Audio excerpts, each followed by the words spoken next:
नमस्कार, मैं हूं अभिषेक त्यागी। टी20 विश्व कप में बड़ा उलटफेर हो गया। जिम्बाब्वे ने ऑस्ट्रेलिया को रौंद डाला मैदान पर, लेकिन यह केवल जीत नहीं थी, यह कंगारुओं के लिए एक सबक था, क्योंकि कंगारुओं के अपने खिलाड़ी उनके दुश्मन बन गए। अपने हीरो ने वो जीरो हो गए और ऑस्ट्रेलिया को हरवा दिया। जिन खिलाड़ियों के कंधों पर बड़ी जिम्मेदारी थी, उन खिलाड़ियों ने वो जिम्मेदारी नहीं निभाई और आखिरकार कंगारुओं को हार का सामना करना पड़ा। अब इस हार के बाद ये सवाल खड़े हो रहे हैं कि आखिर ऑस्ट्रेलिया की हार के असली गुनाहगार कौन है?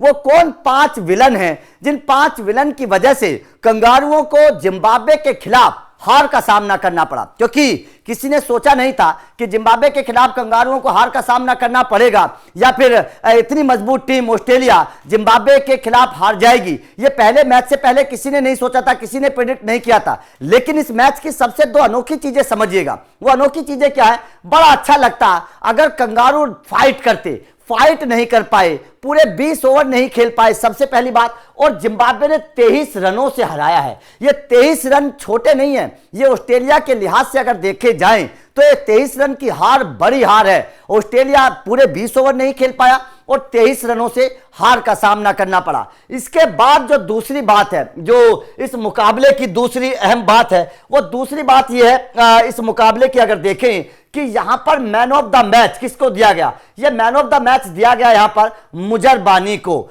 मुजरबानी कौन है? ये जिम्बाब्वे के गेंदबाज, मतलब ब्लेसिंग मुजरबानी 4 ओवर में 17 रन केवल और 4 विकेट। मतलब ऑस्ट्रेलिया और जिम्बाब्वे का मुकाबला हो, समझिएगा। और man of the match Zimbabwe के गेंदबाज को मिल रहा है। तो मतलब साफ है कि ऑस्ट्रेलिया ने बल्लेबाजी बिल्कुल भी अच्छी नहीं करी। यह बात साफ है कि अगर ऑस्ट्रेलिया और भारत का मुकाबला हो, ऑस्ट्रेलिया और इंग्लैंड का, न्यूजीलैंड का मुकाबला हो, तो बात समझ में आती है, दोनों टीमें टक्कर की हैं। लेकिन अगर ऑस्ट्रेलिया और जिम्बाब्वे का मुकाबला है और man of the match Zimbabwe के गेंदबाज को मिल रहा है, तो यह तो आपकी कमजोरी है। क्योंकि ऑस्ट्रेलियाई बल्लेबाज तो तेज गेंदबाजों को अच्छा खेलते हैं, उनकी पिचें तो तेज गेंदबाजी के लिए अच्छी होती हैं। लेकिन उसके बावजूद क्या हुआ? एक तेज गेंदबाज आपके खिलाफ आता है, विकेट चटकाता है, आपकी टीम को धराशायी कर देता है और भाई साहब आप देखते रह जाते हैं। अब विलन कौन कौन से हैं? सबसे पहले समझिएगा कि ऑस्ट्रेलिया की हार के विलन कौन से हैं। सबसे पहला विलन टॉप 4 पूरी तरीके से विलन है। ये 4 के 4 खिलाड़ी ऑस्ट्रेलिया की हार के सबसे बड़े विलन हैं। जोश इंग्लिश ऊपरी क्रम से बिल्कुल पूरी तरीके से धराशायी हो गए। जोश इंग्लिश की अगर बात करें 8 रन बनाकर केवल आउट हुए, ठीक है। इसके बाद में ट्रेविस हेड की बड़ी चर्चा होती है, केवल 17 रन बनाकर आउट हो गए। इसको मुजरबानी ने, इनको इवांस ने, दोनों विकेट शुरुआत में गिर गए थे। उसके बाद में कैमरून ग्रीन 0, टिम डेविड 0। मतलब ये टॉप 4 है ना, जो ऑस्ट्रेलिया टीम की बड़ी ताकत है। टॉप 4 बल्लेबाजी जो होती है वो हमेशा हर टीम की एक ताकत होती है। अगर ऊपरी क्रम से रन नहीं बनेंगे तो निचला क्रम प्रेशर में आ जाएगा। ये बात क्रिकेट में कही जाती है। तो ऑस्ट्रेलिया के जो टॉप 4 हैं, ये पूरी तरीके से ऑस्ट्रेलिया के सबसे बड़े विलन हैं। सबसे बड़े विलन अगर इस हार के मैं मानता हूं तो ऑस्ट्रेलिया का टॉप 4 है, ठीक है। इसके बाद मार्क स्टोइनिस ऑलराउंडर है, जिम्मेदारी वाली बल्लेबाजी करनी चाहिए थी, नहीं कर पाए, ठीक है। ड्वार्सिस की छोड़िए, वो तो ऑलराउंडर है। लेकिन ग्लेन मैक्सवेल और रेंसो, जिस वक्त ये साझेदारी चल रही थी, इस साझेदारी को लंबा ले जाना चाहिए था। जिस तरीके से मैक्सवेल आउट हुए रियान बर्ड की गेंद पर, यह कहीं ना कहीं ऑस्ट्रेलिया की हार का टर्निंग पॉइंट था। जैसे ही मैक्सवेल का विकेट गिरा, मतलब पक्का हो चुका था कि कंगारू अब इस मैच को नहीं जीत पाएंगे।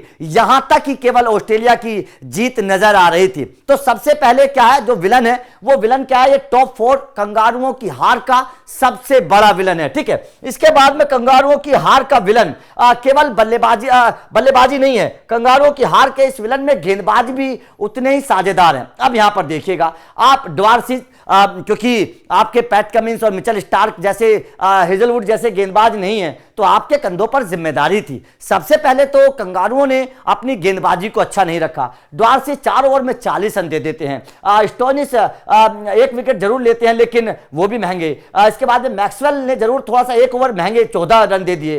तो मतलब कुल मिला नाथन एलिस 4 ओवर में 34 रन दे देते हैं। एडम जंपा 4 ओवर में 31 रन दे देते हैं। तो जितने भी सीनियर गेंदबाज हैं, आप एडम जंपा की बात करिए, आप नाथन एलिस की बात करिए, आप कुनमैन की बात करिए, आप बेन ड्वार्सिस की बात करिए, ये गेंदबाज भी कंगारुओं की हार के विलन हैं।